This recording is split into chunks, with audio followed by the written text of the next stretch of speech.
Burt McAndrew, and you're watching the best fantasy football show out there, the DJ More Money Show.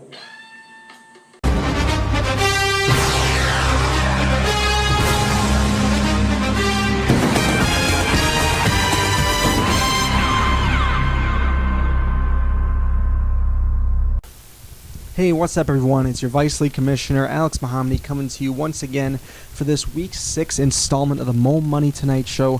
We have a lot of things to get to on the show tonight, including my Ask Alex section. You sent in your questions, so I'll be answering them. I'm also going to get to the matchup of the week for Week 6. We have a few intriguing matchups, so I'll say which one I'm looking forward to most. But first, I'm not going to waste any time here. Let's get to the Week 5 recap. I'm just going to be recapping a few of the matchups that happened this past week. I will start off first with the Ciroc boys against the Cuban Immigrants. Burt coming into this one needing a win, and he did not end up getting a win. Actually ended up getting beat by over 50 points. Just really not even close in this one. You had a few players that went out injured, such as Rashad Jennings and Jimmy Graham. So they ended up not getting as many points as they could have. Also had Percy Harvin getting 3 touchdowns called back on Monday night.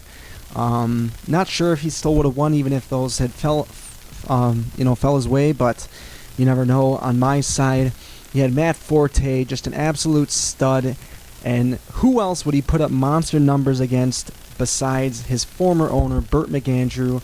Burt most likely regretting that trade now, as Forte and Macklin ended up combining for over 50 points on the week, while Rashad Jennings and Antonio Brown only ended up with 24. Those were the guys that I traded away. So, I mean, Burt is not looking good. He's 1-4. On the other side, I'm 4-1. I'm first in the league, top of the league. It feels great right now to finally be in first place. If the playoffs started today, I'd have a bye, so hopefully we can continue this momentum.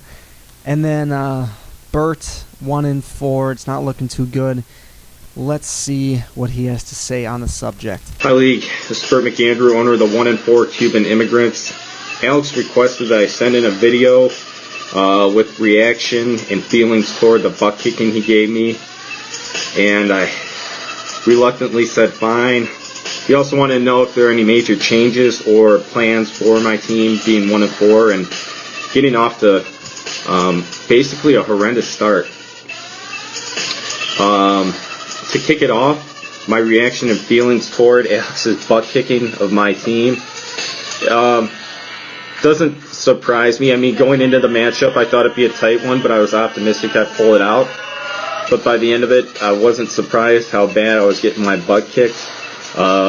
Unfortunately, Rashad Jennings got hurt midway through the Giants game, and Jimmy Graham left in the third quarter of the Saints game. Rashad ended up with 11 points and Jimmy with 15. Or Jimmy with 5, excuse me. Jimmy Graham is a stud. No one can refute that. I like to think he probably would have been in the ballpark closer to 20 if healthy and played the whole game. And Rashad ended up with 11. And like I said, he ended right around halftime. His day was done. So I like to think he would have got around 20. So those were, a couple bad breaks for me. But you can't do anything about that. They're starters. Hands down, every week I'm going to put them in the lineup. And it's just unlucky. And with that being said, it's all hypothetical, though. Would they have got me those points or whatnot? Who knows? And would it have made a difference? Not likely. I probably still would have lost by quite a bit. Also, terrible luck last night. Percy Harvin, 3 touchdowns taken away from him, and relatively long touchdowns too, over 20 yards each of them. I'd like to thank Big James Carpenter for 2 of those takeaways. James, you're a piece of shit. You can go to hell, you Bama product. But what can you do? I don't think it would have made a major difference. It wouldn't have. I'm sure, you know, it's all hypothetical. Woulda, coulda, shoulda. I still think I would have lost. On to plans for the team. Everyone is on the block. I'm putting it out there. I'll probably put it on the home message board. That I do not have any hesitation getting rid of Graham, Jennings, Antonio Brown. Please put your offers forward to me. I'd like to get another running back. I'm just throwing it out there. But if nothing can happen, I'll ride it out and see what I can do the rest of the season. I'd like to add one last thing to this video. I'd be remiss if I didn't. Blake losing this week. That, in all honesty, was probably the most... probably the ugliest loss I've ever seen in my life in fantasy. Blake called me prior to starting Eli this week and asked should I start Eli after his big 40-point game. And Joe was there as well. Joe and me both told him, no, do not. Eli is like Ebola. You don't fuck with it. You just, it's bad news. It's bad for everyone. He's unlucky. He's the unfucking lucky charm. Everybody wants to know, why do you hate Eli?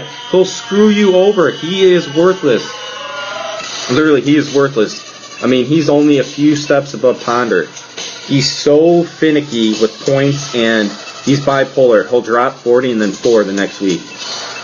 Blake, you deserve to lose. You do. Honestly, I'd say that to your face. You deserve to lose, and you wonder why you're 1-4, man. It's just like, that's the kind of stuff, man. You probably have the strongest lineup in the league, but you played Eli. You deserve to lose. Here I was, my bold prediction for the year. Oh, Blake's going to, slide in. He might make the playoffs. He'll be right on the border. Blake, you're on pace to get the #1 pick. Ahead of Fader and Yamaji. Yamaji's winless. That's how confident I think you are to get the #1 pick after this week's move, but that's none of my business. Anyway, with all this being said, I'm 1-4. It's been fun, and hopefully my luck will turn. Peace. Alright, Bert, there were a few things that I took away from that video. One, it sounded like you were recording that video inside of a beehive. Second thing is, you said something in there that kind of caught my attention. Let's replay that. If I thought it'd be a tight one, but I was optimistic I'd pull it out. If I thought it'd be a tight one, but I was optimistic I'd pull it out. If I thought it'd be a tight one, but I was optimistic I'd pull it out.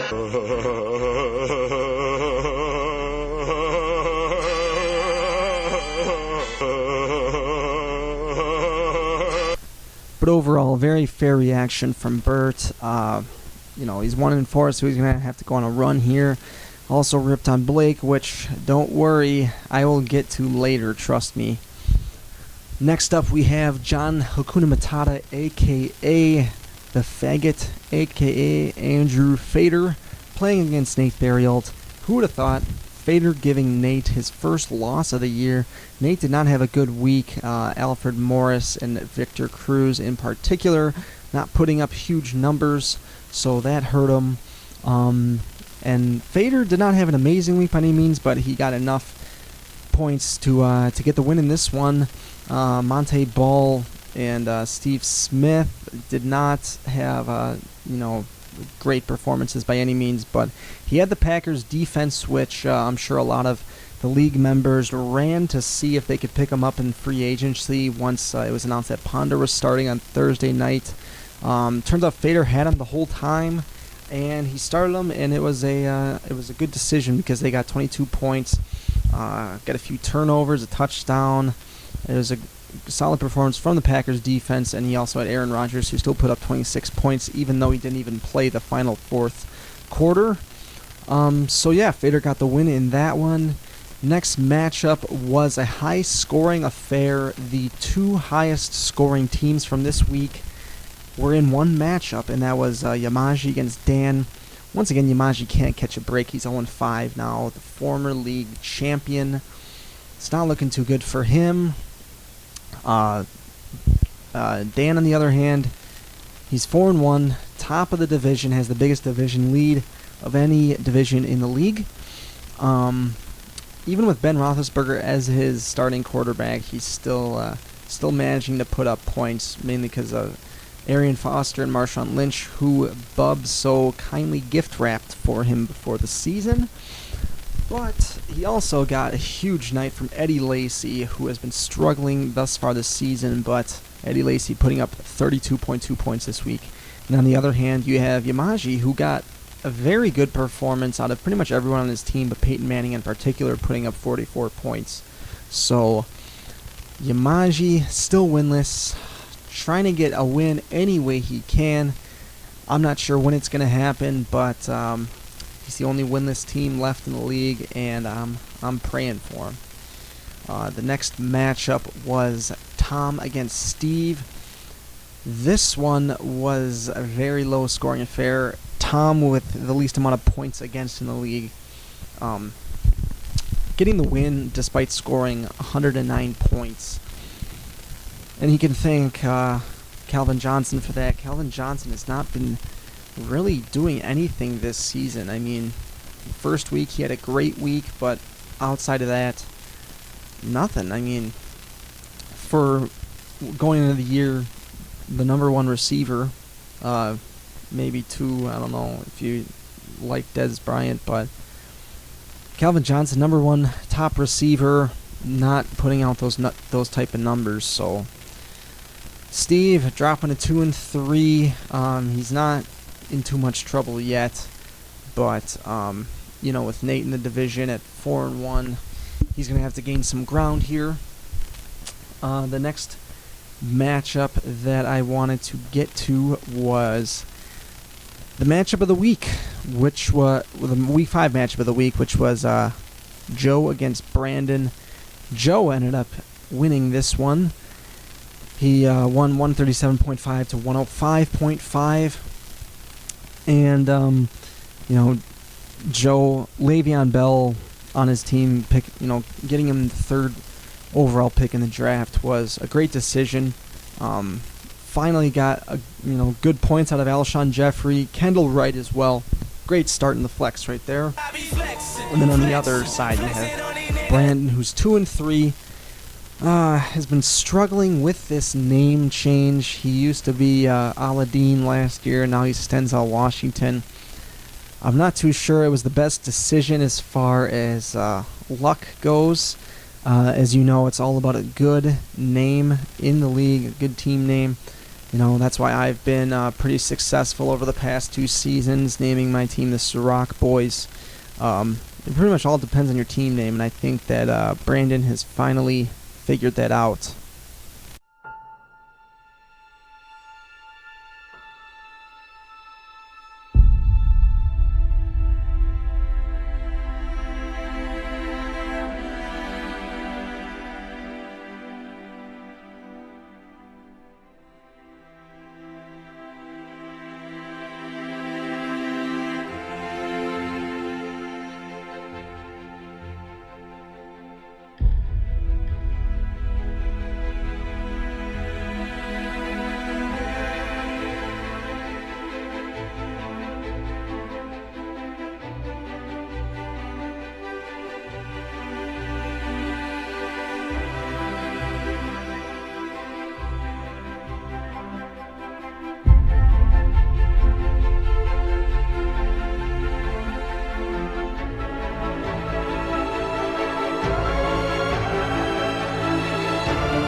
That brings me to the last matchup of the week this week.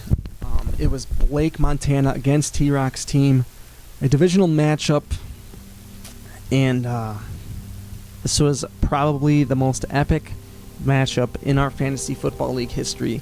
T-Rock winning 156.9 to Blake's 156.3 on the shoulders of Steven Gostkowski, putting up 21 points on Sunday Night Football to get him the win. Absolutely unbelievable. And Blake, I do not feel bad for Blake at all, because he continuously makes completely dumb moves. Blake, what is the point in asking people who you should start between Andy Dalton and Eli Manning if you're not even going to fucking listen to him? You started Eli Manning, and had you started Andy Dalton, you would have won. I'm not sure what the point is for asking advice, from other people if you're just going to completely ignore it. And you have a great team. I mean, DeMarco Murray, Julio Jones, Gronkowski, Welker. You have a very, very good team, and that's why you have the most points scored in the league this year. But you continuously make just fucking retarded moves between who you choose to start, between your trades and your free agent pickups. None of it makes any sense. I don't ever think that you have a plan in life or in fantasy football. Blake, you were given this roster is very good, and you somehow managed just to completely fuck it up. I hope you contract Ebola, because you are just a worthless piece of shit, and you're a disappointment to the league, you're a disappointment to your family, and you're a disappointment to mankind, because your team is a damn good team, and you're just a fucking useless owner. And I don't know what you're doing in the league. You might as well just quit. That's pretty much all I have to say on this subject. T-Rock getting the win, 4-1, yet he's still second in the division. That's pretty much all I have to say. We will have Blake get his last say in right now. Hey League, it's me, Blake Linneman, owner of Blake Montana. I just wanted to discuss a few things.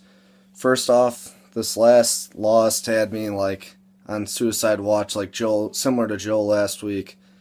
I was just like, bruh, come on.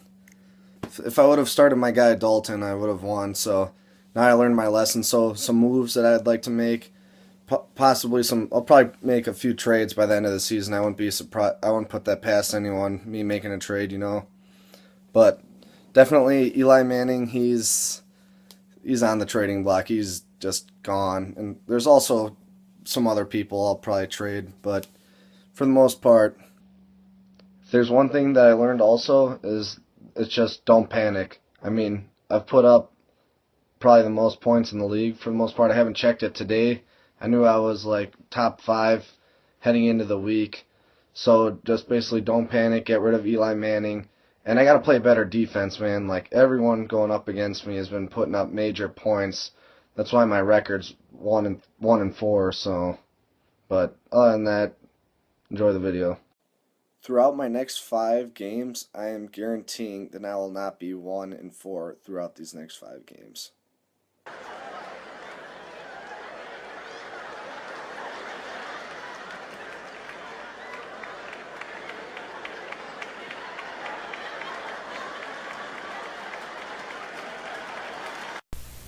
Blake, that was the most retarded thing I've ever heard in my entire life. And I'm not sure if you think that your prediction is a bold prediction, because I'm hoping that you don't go 1-4 through your next 5 games looking at your roster. And I'm hoping you learned your lesson, but I completely doubt it, because you're just a stupid fuck. Alright, so that pretty much does it for the Week 5 recap. Next, we get into Ask Alex. It's that time of the week again. You sent in your questions, and I'm answering them. The first question came from Dan, let me just find it here. He texted me last week. Alright, here it is. He said, ask Alex, how many years has this league been going on, and who are the former champions? Well, Dan, as a new league member, I think it is good to keep you up to speed on everything.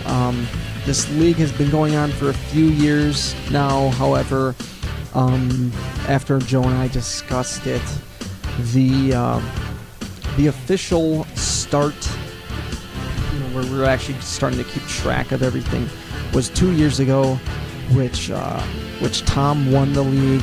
I don't know how the hell he won. I think he was like the 6th seed entering the playoffs. So Tom won the league 2 years ago, and then last year Yamaji won the league. The year before that, it was unofficial because it wasn't in the current keeper format. It was for money. Nate won the league, I think, that year. So that was that 3 years ago. It was for money, but it wasn't in the current playoff format or the keeper format or anything. So the official time was 2 years ago, which Tom won, as I said before.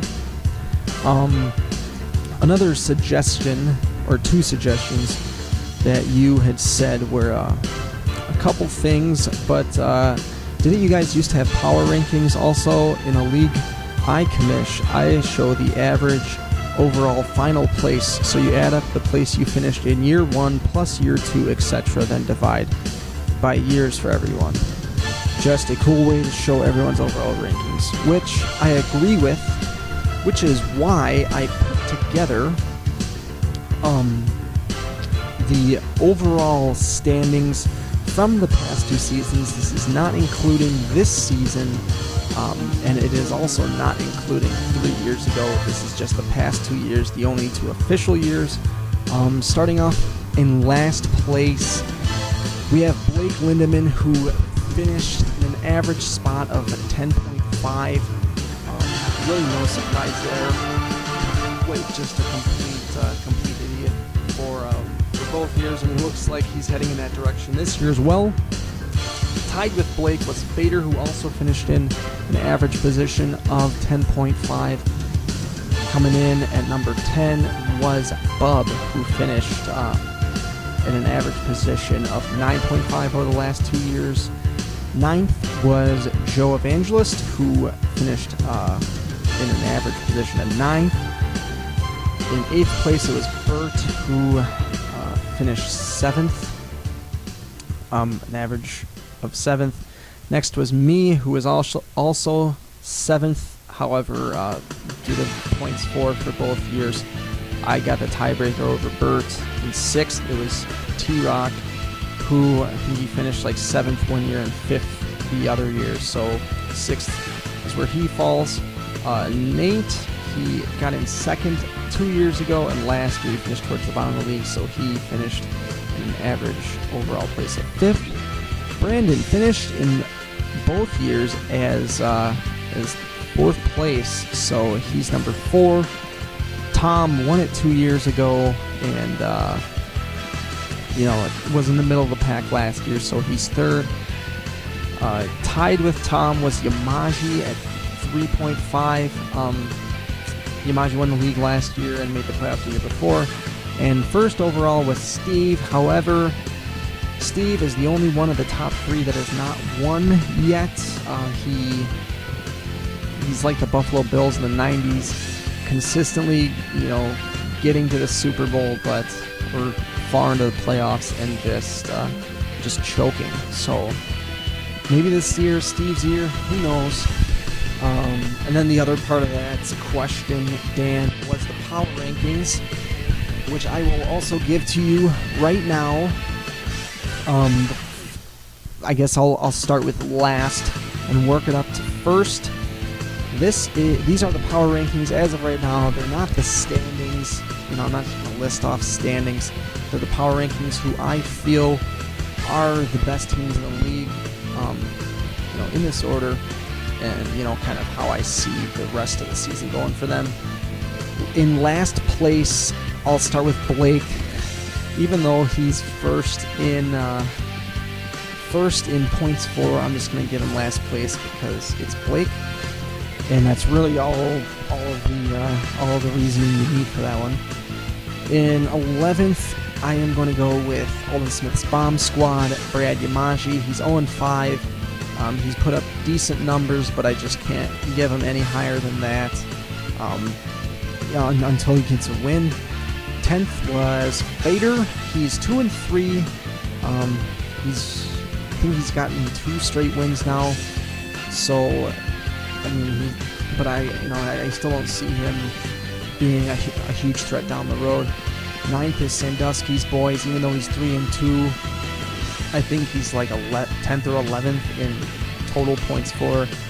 He's only 3-2 because he has the least points against. So Tom goes in 9th. 8th is Stenzel Washington, who is 2-3, but he is changing his name this next week. So I'm looking for him to go on a little bit of a run, maybe for a playoff push. 7 is the Cuban Immigrants. Putting Bert, even though he's 1-4, putting him at 7th because I feel like his team is still solid. He's putting up a lot of points, but that's really the highest anyone could possibly put him. 6th is Megatron's Mercenaries, not the team it once was, but still a threat. 5th is the People's Commish, Joe Evangelist leading his division. 4th is the NASDAQ 5000, 4-1 right now. However, of all the 4-1 teams, he is last in points for. 3rd is T-Rock, who he's also 4-1, but I'm just not a huge fan of his team, but I still think he's going to make the playoffs. It's going to be between me and him for the division. Number 2, I am going with Dan, who is also 4-1. However, he does not have any, as much points as I do, which is why I put myself first. People might complain that I put myself first. They might also ask if I jack off while I look in the mirror. And yes, to answer that question, yes I do. I like to toot my own horn, and I'm putting myself first because fuck everyone else. So that pretty much does it for Dan's question. Now we are going to move to a question sent in via video. We have that video right here. Let's can we play that? Hi, this is Beezer12, Washingbeard, holding it down at Jones College. I lost my voice trying to sing along with Meek Mill's Dream Chasers 4. Man, that shit is fire. Anyways, I called in today to express my concerns over the Blake Montanas. I'm wondering if he should be forced to sell his team to someone that knows what the fuck they're doing. Let me know what you think. It's a very, very good question. I would say that Blake definitely should just fuck off and give his team to someone else, anyone else. I mean, I probably have a few options, a few people that are eager to join the league, definitely smarter and better owners than Blake ever would be. A few options. I'll start with Morris Claiborne. I think that he is definitely smarter than Blake. Morris Claiborne only scored a 4 on the Wonderlic, which was the lowest score ever for an NFL player, which is why I would put him ahead of Blake. Another option that I would give would be Helen Keller. I know that she is blind and deaf, so she can't really work the computer, which would be great because she wouldn't make any stupid moves, any completely irrational decisions. So I put her ahead of Blake as well. And then another option, this actually is a lady that I work with. Short story here. I was kind of hanging around the by her cubicle area, and I saw her putting her credit card into the disk slot on her computer, and I asked her what she was doing, and then she just said that she was shopping on the internet, and she wanted to pay for it using her credit card, using this ATM thingy. I cannot believe my fucking eyes, and that is a true story. So I'd probably put her ahead of Blake as well, and I think that she would be a very, very smart addition to the league. So I'm hoping that Blake puts his team up for sale, and hopefully, if we're all lucky, he will not be here by the beginning of next year. And those are all the questions that I have for Ask Alex. Only a few questions, but they were pretty in-depth. So once again, if you have any questions for me, you can tweet them using the hashtag AskAlex. You can text them to me at my number. If you don't know my phone number, you're probably not my friend, so don't text me. You can email them to me, alexamohammadi@gmail.com. Anything you got to do to get them to me, I'll answer them. So be sure to send them in for next week. I'm assuming that most of them will be Blake related, which is completely fine by me. So yeah, thanks for listening to the Ask Alex section, and thank you to the people who sent in their questions. The last section here is the matchup of the week, and I think there's only one option. Once again, I don't, this I'm actually not even, biased in this decision at all. But the matchup of the week is the Ciroc Boys against NASDAQ 5000. Both teams are 4-1, and it was the only pick. There were no divisional matchups this week. A lot of lopsided matchups that I felt were not worthy of the matchup of the week, so it's definitely going to go to the Ciroc Boys against NASDAQ 5000. And how can I not pick myself to win in this one? I mean, I have Matt Forte, AJ Green, now he's fully healthy, Macklin, Delaney Walker, who's playing the Jaguars. Anytime you have a matchup against someone who plays Jacksonville, that's the key to success right there. My kicker's on a bye, so I'm probably going to have to pick up the kicker, but overall, I'm looking for myself to come out on top in this one. Nate, on the other hand, I think it's going to be a tight matchup. We'll see. I think it's going to come down to Giovanni Bernard against that Carolina defense. It's a strong defense, and I don't think that Bernard is going to get anything more than like 15 points. Matt Ryan also playing against that Chicago D, who Aaron Rodgers tore up a few weeks back, but we'll see how Ryan does. But overall, I'm looking for myself to get a win in this one and move to 5-1. If I do move to 5-1, that would just be astounding, and would definitely almost secure a playoff berth for myself. So thanks everyone for watching this week. That's pretty much all I have for you. So be sure to tune in next week for the Week 7 Mo Money Tonight show. Thanks to everyone once again for submitting their questions.